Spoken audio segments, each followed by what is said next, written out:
Okay, so I need to tell you this story. This might save you some money. I went to 3 lawyers, free consultations, but all told me one thing. Hey, Ali, let it go. It's not worth the effort. I almost walked away from $1,500 that was mine just because some professionals told me it's not worth the hassle. So here is the backstory. Last year, 2025, I went to Ontario to set my wife for education. I found an accommodation through Facebook. It looked okay through pictures and videos. So I paid $500 to book that accommodation for us. Once we got there, after inspection, it was a bit dusty, but me and my wife decided to stay there anyways. I paid our landlord first month, last month, and security deposit. We cleaned the accommodation. It was okay to live, but after a couple of days, we both got sick. I reached out to my landlord and said, hey, if I find you a tenant from January 15th and onward, would you be able to give me my money back from January 15th to January 31st, plus February rent, plus security deposit? You're gonna get the same money from the other tenant anyways. She replied that you signed the lease where you agreed on losing your last month rent and security deposit if you break the lease. I said, I will find you a tenant by that time. If I don't, yes, I'm okay. It makes sense to me. Fast forward, I found her a tenant on January 12th, and I told my landlord, hey, I found you a tenant. That tenant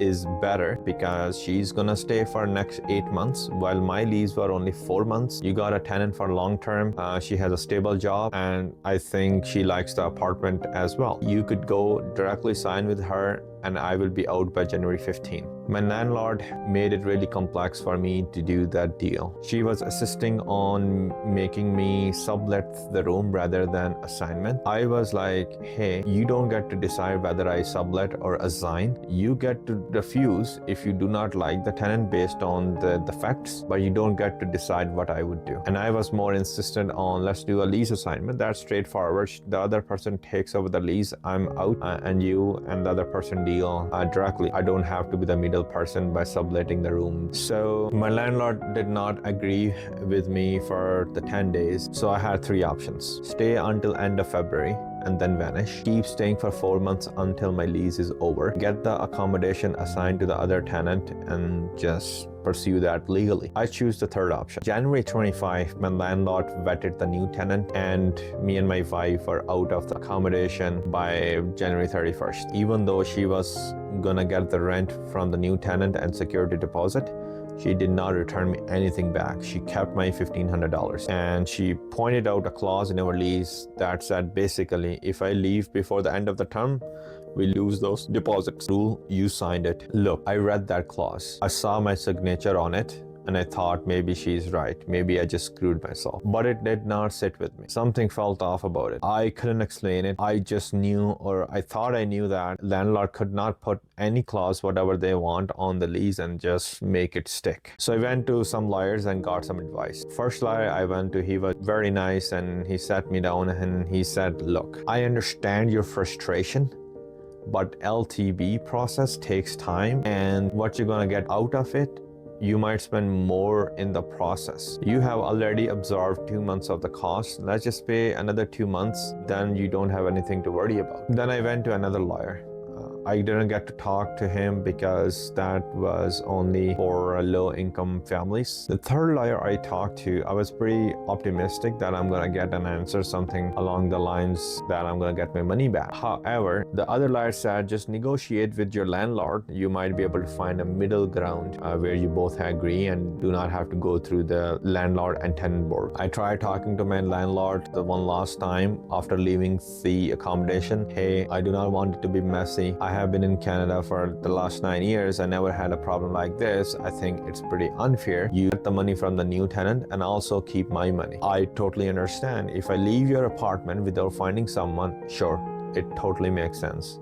But I found you a tenant. Why don't you give me my money back? She didn't respond. So one night, it was pretty late. I was stressed. I couldn't sleep. I just opened AI and then I started to talk to it. I gave a Residential Tenancy Act and explained my situation. I went through it with AI almost like a study session. Asked questions, probed the AI model, challenged it. We got to one point where I just stopped. It basically says you cannot contract out of this act. If there is a clause in a lease that contradicts the protection the law gives you, clause is void. It doesn't matter you signed it, it doesn't matter that it's in writing, it's legally unenforceable. I read it probably 3 to 4 times. It contradicted the act. I remember just sitting there in the quiet thinking, hey, I don't have much to lose. My money was already gone. So I filed the case. All it took $48 of file case plus 3 hours of my life. The hearing was a video call. We made our arguments. The board ruled majority in my favor. I had 3 clauses. One, I was looking to get rent from January 15 to 31st because I found a tenant on January 12th. The landlord did not let the tenant move in because of the complications. However, I stayed until end of January, so board did not rule in my favor. However, the other 2 rulings I got in my favor. I got my rent of February back. I got the security deposit back. So that was $1,500 plus $48 what I filed that case for. I got all that back. So what do I actually want you to take out of this? AI is not a magic. It's a tool, a very useful tool, but it's not going to replace the thinking for you. You could give it any contract, any document that you want. You still have to ask the right questions and understand the output what AI is giving you. If you're thinking that I'm going to sell you an AI prompting course, that's not going to happen. Look at my prompt. I think a 10-year-old could write better English than what I have wrote to AI. Prompting is not something that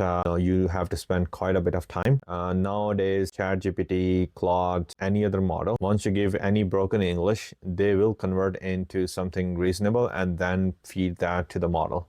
So that's taken care. The most important thing is to understand what you are looking for and then be able to ask the right questions. The other lesson what I want you to take out of this is sometimes very hard to accept. I think a lot of us have been taught, maybe school, maybe work, or how we raised our circumstances, that when you are up against something bigger than you, just be reasonable, polite, nice, and kind. And if that doesn't work, just accept it. Move on. Don't be a difficult person. Life is short. And I get where it comes from.